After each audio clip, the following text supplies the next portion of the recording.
Hi hello అందరికీ నమస్కారం. Welcome to our channel. నేను ఆదిత్య.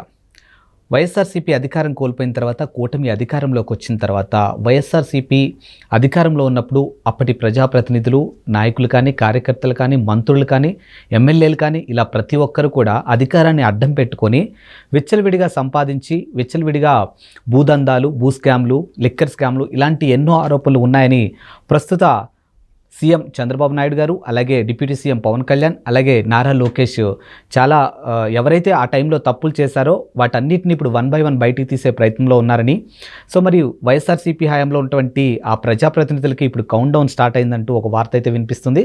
సో మరి ఈ అంశం గురించి మాట్లాడడానికి ప్రస్తుతానికి మనతో పాటు స్టూడియోలో ఉన్నారు ప్రముఖ సీనియర్ జర్నలిస్ట్ దుర్గా వడ్లమాని గారు. సో మ్యామ్ అడిగి తెలుసుకుందాం. మ్యామ్ నమస్కారం. మ్యామ్ నమస్తే అండి. వైఎస్ఆర్సీపీ అధికారం కోల్పోయిన తర్వాత అప్పటి ప్రజాప్రతినిధులు అవ్వచ్చు, మంత్రులు అవ్వచ్చు, ఎమ్మెల్యేలు అవ్వచ్చు, కార్యకర్తలు అవ్వచ్చు, ప్రతి ఒక్కళ్ళు కూడా అధికారాన్ని అడ్డం పెట్టుకొని విచ్చలవిడిగా సంపాదించారనే ఆరోపణ ఇప్పుడు తెర మీదకి తీసుకురావడం జరిగింది. సో ఇప్పుడు అధికారం మారిన తర్వాత అప్పుడు ఎవరైతే అక్రమాలకు పాల్పడ్డారో వాళ్ళకి ఇప్పుడు కౌంట్ డౌన్ స్టార్ట్ అయిందంటూ ఒక వార్త అయితే వినిపిస్తుంది. సో మరి దీని గురించి మనం మాట్లాడాల్సి వస్తే ఇది ఏ విధంగా ఉండబోతుంది, ఏ విధంగా ఇవన్నీ బయటకు రాబోతున్నాయి? అసలు ఆల్రెడీ వచ్చాయి కదండి. జోగి రమేష్ వచ్చింది. ఆయన ఏమి అవినీతులు చేశారు అంటే ముఖ్యంగా అగ్రిగోల్డ్ భూముల విషయంలో ఆయన కొడుకు, తర్వాత ఆర్కే రోజా ఆడుదాం ఆంధ్ర సీఎం కప్ ఈ విషయంలో 150 కోట్లని తేలింది ఇప్పటికీ. సో దాని మీద ఆల్రెడీ ఆవిడకి సిఐడి నోటీసులు ఇచ్చింది. ఇకపోతే బొత్స సత్యనారాయణ కావచ్చు, లేదు గుడివాడ అమర్నాథ్ కావచ్చు, లేదు అంబటి రాంబాబు కావచ్చు, లేదు పెద్దిరెడ్డి రామచంద్రారెడ్డి, మిథున్ రెడ్డి, ఇలా ప్రతి ఒక్కళ్ళ మీద అంటే వాళ్ళు ఏ శాఖల్లో ఏ మంత్రులు ఉన్నారు, ఆ శాఖల్లో జరిగిన స్కామ్ ఏంటి, వీటి మీద ఈరోజు తెలుగుదేశం కూటమి ఏదైతే ఉందో వాళ్ళు దృష్టి పెట్టారు. అయితే గతంలో చంద్రబాబు నాయుడు మీద వీళ్ళు ఆరోపణలు చేశారు. స్కిల్ స్కామ్ కేసులో ఆయన అరెస్ట్ చేసి యాక్చువల్గా 100 కోట్లను పెట్టారు.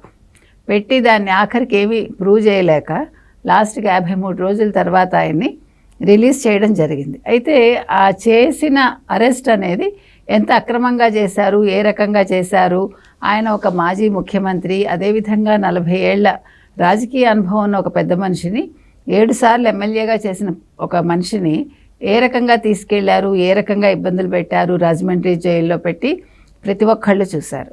ఆయనకి ఎప్పుడైతే ఆయన అరెస్ట్ చేశారో ఆయన అరెస్ట్ని ఖండిస్తూ పవన్ కళ్యాణ్ రావడం కావచ్చు, ఆయన ఆపడానికి ప్రయత్నించడం, దాంతో మీకు తెలుసు అక్కడ మొత్తం పవన్ కళ్యాణ్ ఫ్యాన్స్ అందరూ చుట్టుముట్టడంతో గత్యంతరం లేక పవన్ కళ్యాణ్ను వదిలేశారు.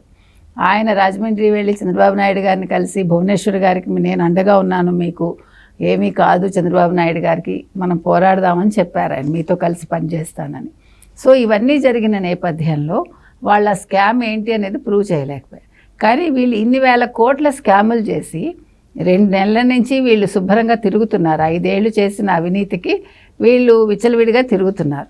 కాబట్టి ఈరోజు ఏ శాఖల్లో ఎవరెవరు ఎంతెంత చేసి ఉండొచ్చు అంటే నాట్ ఓన్లీ మినిస్టర్స్, అప్పుడు మినిస్టర్స్ ఒకళ్ళే కాకుండా ఆ శాఖల్లో ఉండే అధికారులు కూడా, ఐఏఎస్లు కావచ్చు, ఐపీఎస్లు కావచ్చు, లేకపోతే కింది అధికారులు కావచ్చు, వీళ్ళందరూ కూడా ఏ రకంగా అక్రమాలు చేశారు, అవినీతులు చేశారు, వాటి మీద ఈరోజు తెలుగుదేశం కూటమి ప్రభుత్వం ఏదైతే ఉందో వాళ్ళు దృష్టి పెట్టారు. కాబట్టి ఇది ఇక్కడితో ఆగదండి. ఎందుకంటే ఇవాళ మనం చూసుకుంటే ఎన్ని స్కాములు బయటకు వస్తున్నాయి మనకి.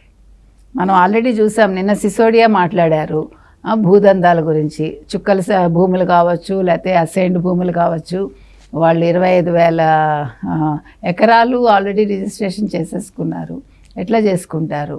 ఇంకా చూసుకుంటే మనకి ఇతను జవహర్ రెడ్డి అక్కడ 800 ఎకరాలు ఇక్కడ భోగాపురంలో. సో ఆ విషయాలు బయటకు వచ్చాయి అప్పుడు, ఆ స్కామ్స్.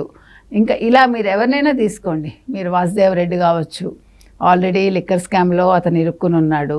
సో ఎన్ని స్కాములు, ఎన్ని అసలు అవినీతులు, ఎన్ని భూదందాలు, ఎంత ఇసుక దందాలు, ఎంత మైనింగ్ దందాలు, అంటే ఒక 5 ఏళ్లలో ఒక రాష్ట్రాన్ని మొత్తం లూటీ చేసేసి నన్ను అడిగితే వాళ్ళు గాలి నీరు తప్ప మిగతా అన్నీ కూడా దోచేసుకున్నారేమో. మరి నీరు కూడా అమ్ముకున్నారేమో మనకు తెలియదు, గాలిని అమ్ముకోలేరు అనుకోండి. మరి దానికి కూడా ఏదైనా కొత్త రకం కనిపెడితే మనం చెప్పలేం. కాబట్టి కాదేది అవినీతికి అనర్హం అన్నట్టుగా మొత్తం జగన్మోహన్ రెడ్డి అంటే ఒక స్కెచ్ తోటి వచ్చాడు ఆయన. అంటే దేవుడి స్క్రిప్ట్ అంటాడు ఆయన. దేవుడి స్క్రిప్టు కాదు కానీ ఈయన సొంత స్క్రిప్ట్ కావచ్చు, ఈయన సొంత స్కెచ్ కావచ్చు. ఎక్కడెక్కడ ఎలా లూటీ చేయొచ్చు అనేది ఈయన ఖచ్చితంగా చేసి చూపించాడు. దీనికి ఆద్యుడు మన రాజశేఖర రెడ్డి గారిని చెప్పచ్చు. కొడుకు కోసం 43,000 కోట్లు డొల్ల కంపెనీలు పెట్టి క్విట్ ప్రోకో చేయలేదా? సో అంటే నాంది పలికింది తండ్రి అయితే దాన్ని అమలు చేసి ఈరోజు రాష్ట్రాన్ని ఇంత దిగజార్చి ఈ స్థితికి తీసుకొచ్చింది తనయుడు జగన్మోహన్ రెడ్డి. కాబట్టి ఇవాళ ఖచ్చితంగా ఒక్కొక్కళ్ళ బండారం బయటపడుతుందండి. ఎవరు ఎంత చేశారు, ఏ రకంగా చేశారు అన్ని ఆధారాలతో సహా వాళ్ళు బయటపెట్టి ఇప్పుడు అదే పని మీద ఉన్నాయి శాఖలన్నీ కూడా. మనం ఇదన్నీ కూడా ఎలక్షన్స్ ముందు చెప్పాం, తర్వాత చెప్పాం. ఎవరు కూడా ఎవరిని ఉపేక్షించకూడదు, తప్పులు చేసిన వాళ్ళని ఉపేక్షించొద్దు, ఎట్ ద సేమ్ టైం వీళ్ళు పారిపోకుండా చూసుకోవాలి అనేది కూడా మనం చెప్పాం. కాబట్టి ఈరోజు రోజా మెడ్రాస్లో ఉన్నారా, వల్లభనేని వంశీ ఎవరింట్లో ఉన్నాడు, ఎక్కడ దాంకున్నాడు, లేదు పిన్నెల్లి వెంకటరమణారెడ్డి ఎక్కడ దాంకున్నాడు, ఇవన్నీ కూడా బయటకు రావాలి. గుడివాడ అమర్నాథ్ ఎక్కడున్నాడు, కొడాలి నాని ఏమయ్యాడు, ఇవన్నీ కూడా అంటే వీళ్ళు తప్పులు చేసి ఈరోజు ఇది ఆయన ఎవడు పులివెందుల పులి ఎవరు, జగన్మోహన్ రెడ్డి. పులివెందుల పులే పారిపోయి యలహంకలో దాంకుంటున్నాడు భయపడి, తాడేపల్లిలో ఉండలేక. మరి వీళ్ళందరూ ఎక్కడ దాంకున్నారు, ఎందుకు దాంకున్నారు? దమ్ముంటే బయటకు వచ్చి మేము తప్పు చేయలేదని ప్రూవ్ చేసుకోవాలి కదా. దాక్కున్నారు అంటే మీరు తప్పు చేసినట్టే అర్థం. రెడ్ బుక్కి భయపడుతున్నారంటే మీరు తప్పు చేసినట్టు అర్థం. కాబట్టి ఇవాళ వీళ్ళందరి భాగవతాలు బయటకు వస్తాయండి త్వరలో. సో అందరూ కూడా జైల్లో ఊచలు లెక్క పెట్టాల్సిందే. మ్యామ్, ఇప్పుడు మరో అంశం తెర మీద కనిపిస్తుంది ఏంటంటే వైఎస్ఆర్సీపీకి సంబంధించిన అంటే ఆ టైంలో పాలనలో ఉన్నప్పుడు చేసినటువంటి అక్రమాలు ఏదైతే ఉన్నాయో వాటి నుంచి తప్పించుకునే పనిలో భాగంగానే ఇప్పుడు కూటమికి దగ్గర అవ్వాలని చూస్తున్నారు అనే ఒక అంశం కూడా వినిపిస్తుంది.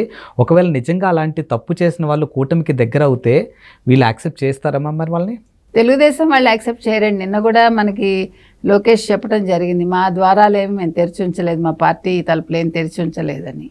కాకపోతే ఏంటంటే తప్పు చేయని వాళ్ళు ఎవరన్నా ఉంటే వాళ్ళు నిజంగా పార్టీలోకి రావాలి, ఎలాంటి ఆరోపణ లేని వాళ్ళు అలాంటి వాళ్ళు మాత్రం వాళ్ళ పార్టీ సభ్యత్వానికి రాజీనామా చేసి రావచ్చని లోకేష్ చెప్పారు. సో ఒకవేళ అవినీతి కేసులుండి ఏమైనా తప్పించుకోవాలని చూస్తే వాళ్ళు ఏమైనా బీజేపీ కన్సిడర్ చేస్తే వెళ్తారో మనకు తెలియదు. జనసేన అండ్ తెలుగుదేశం అయితే ఇలాంటి వాళ్ళని చేర్చుకోదు ఖచ్చితంగా. ఓకే, అంటే ఇప్పుడు అక్కడ నుంచి వచ్చే నాయకుల్ని చేర్చుకోవాలంటే కూటమితో సంబంధం లేకుండా ఇండివిజువల్గా చేర్చుకోవచ్చు, వీళ్ళు చేర్చుకోవచ్చు, సంబంధమే ఉంది. ఎవరి పార్టీ వాళ్ళ ఇష్టం, వాళ్ళ పార్టీ నామ్స్ ప్రకారం వాళ్ళు చేర్చుకుంటారు. సో పార్టీని బలోపేతం చేసుకోవడంలో భాగంగా తర్వాత నియోజకవర్గాల వారీగా వాళ్ళకు ఉండే హోల్డ్ ఎంత, వీళ్ళ వల్ల మంచి జరుగుతుందా చెడు జరుగుతుందా చూసుకున్నాక ఆయా పార్టీ నేతలు డిసైడ్ చేసుకున్నాక వాళ్ళు తీసుకోవచ్చు. ఓకే, ఇప్పుడు సార్వత్రిక ఎన్నికల తర్వాత ఇప్పుడు లోకల్ ఎలక్షన్స్ రాబోతున్నాయి ఏపీలో. మరి ఇదే గ్రేసు ఇదే ఇంపాక్ట్ అనేది కంటిన్యూ అవ్వచ్చా మ్యామ్? ఖచ్చితంగా అవుతుందండి, ఏం సందేహం లేదు. ఎందుకంటే ఇప్పుడు వైజాగ్ ఎమ్మెల్సీ వైఎస్ఆర్సీపీ వాళ్ళు కైవసం చేసుకున్నారు కాబట్టి ఆల్మోస్ట్. సో ఇది మా సక్సెస్కి తొలిమెట్టు అన్నట్టుగా మాట్లాడిన సందర్భాలు కూడా ఉన్నాయి వాళ్ళు. సో మరి ఆ ఇంపాక్ట్ అనేది ఇప్పుడు లోకల్ ఎలక్షన్స్లో మేము ఖచ్చితంగా మళ్ళీ మేము ముందుకు వస్తాము, ఎందుకంటే మాకు 40% ఓటింగ్ ఉందని చెప్పేసి జగన్మోహన్ రెడ్డి మాట్లాడడం జరుగుతుంది. సో లోకల్ ఆ ఇంపాక్ట్ ఎలా ఉండబోతుంది అసలు? లోకల్ ఎందుకు వదిలేసుకున్నారు, ఎమ్మెల్సీ ఎందుకు వదిలేసుకున్నారండి చంద్రబాబు నాయుడు గారు? ఆయన ఒక గౌరవంతో ఒక ఇదితోటి వదిలేశారు కదా, ముందాగా చేయాలి మనం ఏదైనా కూడా అని వదిలేశారు ఆయన. ఇప్పుడు వాళ్ళు వచ్చి ఓటు వేయడం అయితే వేస్తారు, అందులో సందేహం లేదు. ఒకవేళ వీళ్ళు నిల్చోబెట్టినా కూడా కూటమి వాళ్ళు, కానీ వాళ్ళ దగ్గర నుంచి అలా అక్రమంగా ఓట్లు మాకు అక్కర్లేదు అనేది ఒక సదుద్దేశంతో ఈయన వద్దన్నారు. కాబట్టి దాన్ని మనం ఇది చేసుకుని నెక్స్ట్ వచ్చే లోకల్ బాడీ ఎలక్షన్స్లో కూటమి దెబ్బతింటుంది అని అనుకోవాల్సిన పని లేదు. ఖచ్చితంగా లోకల్ బాడీ ఎలక్షన్స్లో తెలుగుదేశం కూటమే వస్తుంది. ఎందుకంటే అధికారంలో ఎవరుంటే వాళ్ళనే అంటే వాళ్ళ వైపే ప్రజలు ఉంటారు, లేకపోతే పార్టీ నాయకులు ఉంటారు. కాబట్టి ఖచ్చితంగా తెలుగుదేశం కూటమి విన్ అవుతుందండి, అందులో సందేహం లేదు. Thank you.